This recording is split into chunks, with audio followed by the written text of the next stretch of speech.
Hi, hello, this is Cow Chicken, and I was gonna put out a different video today, but then I got sick, I think, which is great for this recording because I did not record anything beforehand because I was supposed to have a bunch of other stuff I was supposed to be doing. But today we are gonna be going over magical girls. I'm sorry. Uh, don't mind my sniffling. Oh, this is going really badly, but yeah. Doing magical girls. I still only have the three done, and this isn't like any like big shot that I was supposed to be able to do. You just see one really cool superhero pose, and you see the person in that. This is just their like character sheet that I was doing when I was trying to concept and design. So it's basically just a concept sheet. Oh, I love finding gaps in my. Oh, there's not a gap. It's just being mean to me.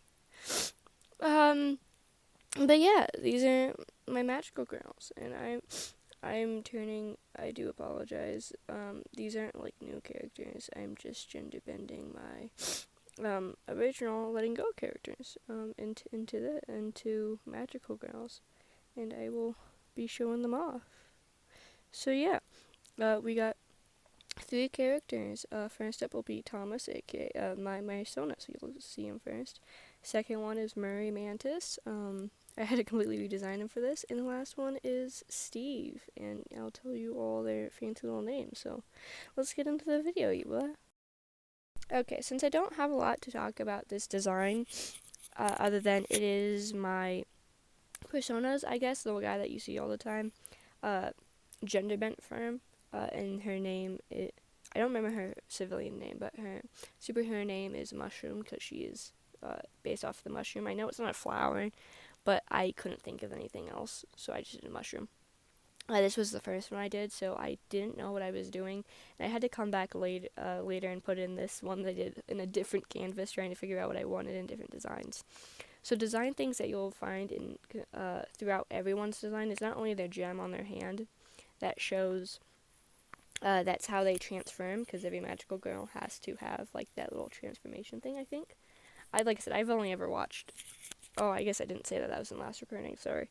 I only ever watched technically three magical girl animes with Sailor Moon, Glitterverse, and then I almost said My Hero Academia. Sorry, I meant Miraculous Ladybug. But I did watch Midogo Magica for this, and I also was supposed to be watching Current Capture Sakura and Princess Tutu, but sadly those got put on the back burner. But yeah, some design things that you'll see that's the same as not only the gem on the hand, but the detached sleeves and this like fake collar thing. They also all have this bow at the bottom of their top. And I'll go into design ways for right now before I go into much story plot points. But I tried to make her top look like the top of a mushroom and the white, like see-through parts that are supposed to resemblance a skirt because I didn't want to put her in a skirt, but also I didn't want to have it look too different from the other magical girls who would be in a skirt. Because I don't think I've actually watched one where a magical girl wasn't in a skirt of some kind. So I didn't want to make them all samey. I made that skirt thing resemble the stem. Well, I tried to resemble the stem of the mushroom. Sorry.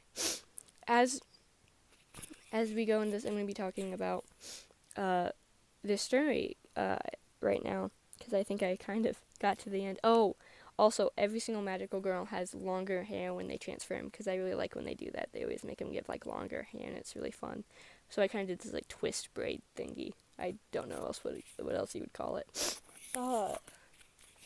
Okay. But yeah, so the story takes place in basically a Mortal Kombat-esque style where you basically pick gladiators to participate in this giant arena. Obviously, none of the contestants really have a choice in the matter, so they're all kind of like first into this because they pick the most promising candidates from every, I guess, universe, and this is Earth's. So Earth has 7 candidates, I believe. 2 of them are guys, because I had to take my women from Letting Go and gender bend them. even though I did want to keep one woman, but that would cause a lot of logistic issues, I feel like. And then I gender bent all my men into this. There would always be 7, but one of them, aka the main character, it wasn't supposed to be a magical girl. But yeah, so basically at the end, I should go over this first. Okay, I do apologize. I am sick, so my brain's all scatterbrained. All the contestants from the other worlds will come down and fight in these like battles, usually just randomly, like you're not preparing for it at all, because Earth has been the loser for like centuries, so they always get picked on by the other ones. And they come down and fight, and whoever the winner of the battle is goes on to the next rounds. And the next rounds are, I'm guessing, at different battle places. So you'll go to other universes, the places you'll just get transported there and have to fight in that round.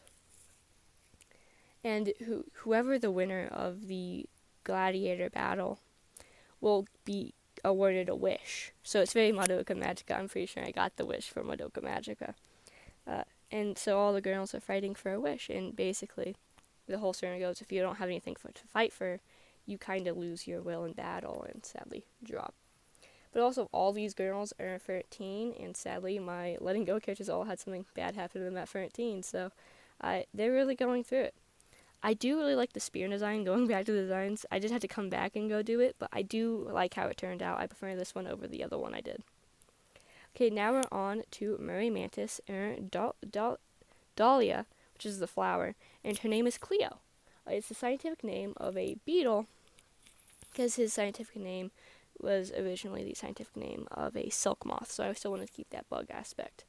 He was really difficult. I had 3 different designs for him because I kept making it too different than what he was. His current character is someone who is very scrappy, so he's always kind of been down in the dumps, like literally in the dumps, trying to get like scraps and stuff, so he'll patch up his like jeans with other random miscellaneous fabric. He would probably make his own like jewelry and stuff, because he does have jewelry. So I wanted to make, obviously, this female magical girl version have that. But as you can see in this first one, it was very like old-y, like Victorian, I want to say, like country-esque. And it just didn't really fit him in the way I wanted to when I was drawing it. Same with the color scheme. Since his color, oh hey, that's the original one, that's not bad. His color is supposed to be green. I wanted that to transfer over to Cleo. So I wanted Cleo to have also this green, but in her magical state, I also wanted it to be like the dahlia flower. This was really difficult because the pink and red was just not matching, and I actually had such a hard time doing it. Even the final product isn't even my favorite thing ever. I still like how it turned out. I did some little sketches. This is the second design where I actually brought in Murray Mantis' original design. And I had to completely redesign him. As you can see, I put in the redesigns. I had to completely redesign him for this project just because I never liked his design. He's gone through like a million redesigns. So I wanted to make sure I liked his design before I tried to agenda bent him into a design. And this is where things really got going.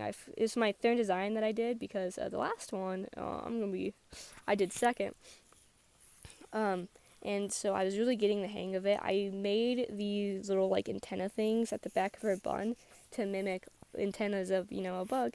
I gave her this grandma-esque skirt that's really long, because I thought she's not like another character that we'll meet down the road, like Daria, who is going to be very like flamboyant. She's very like to herself, shy, very reserved. That's what it's called. Because she's not necessarily shy. She's just reserved and not really with everyone else.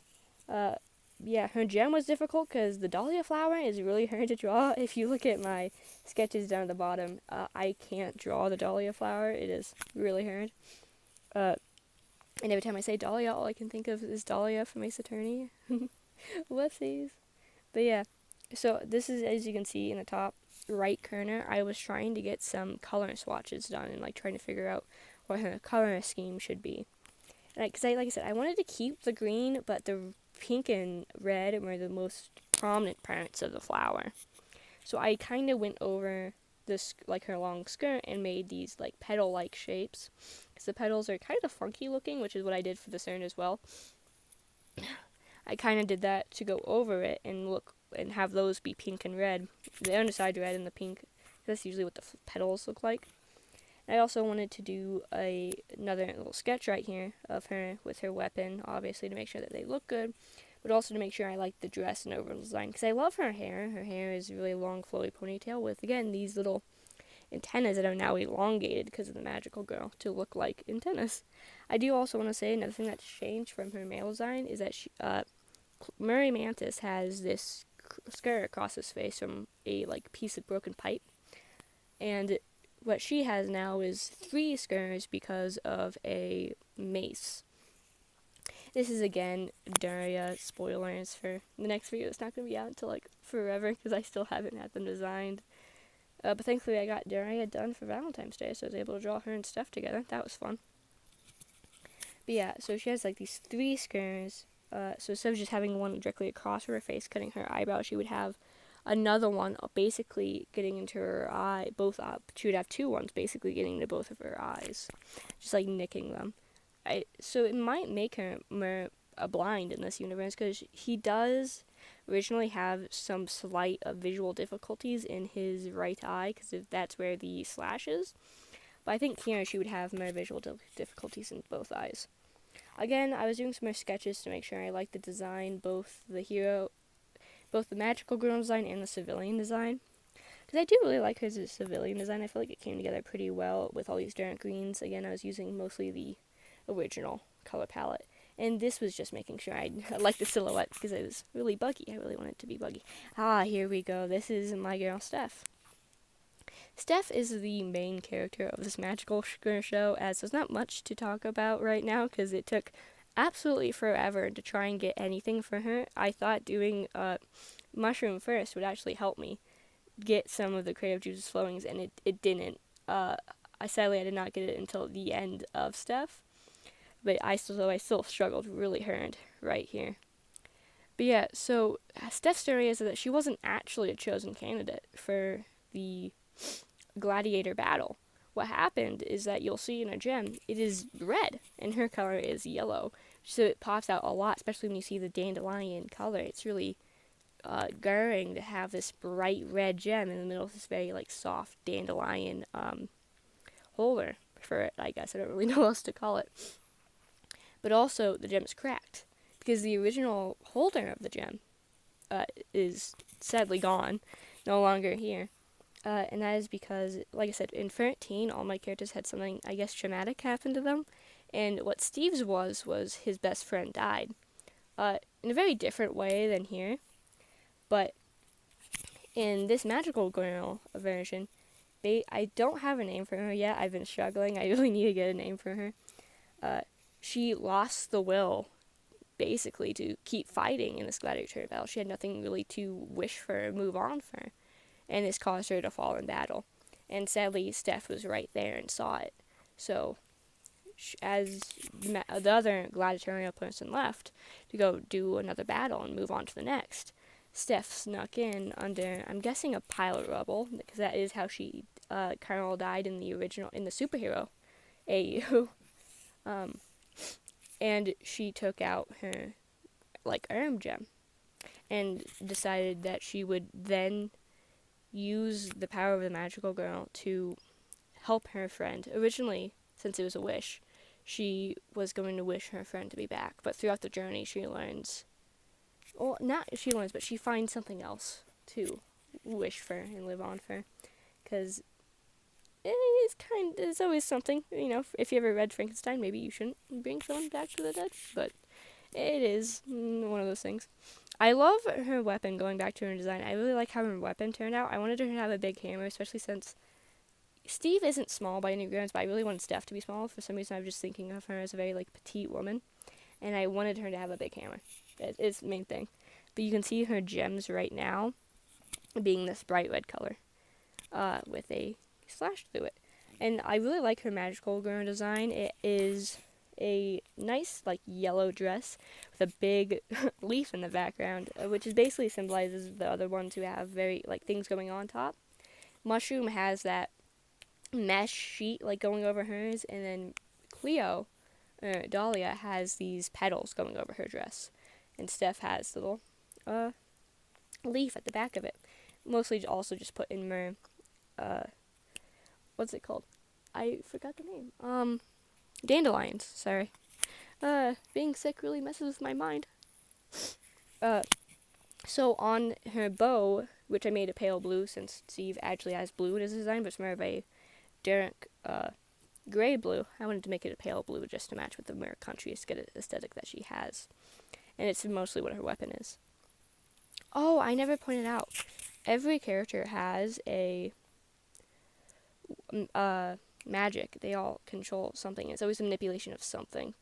I don't think I have one for Mushroom yet, but for Dahlia, she can manipulate bugs. So, kind of swarm of bugs.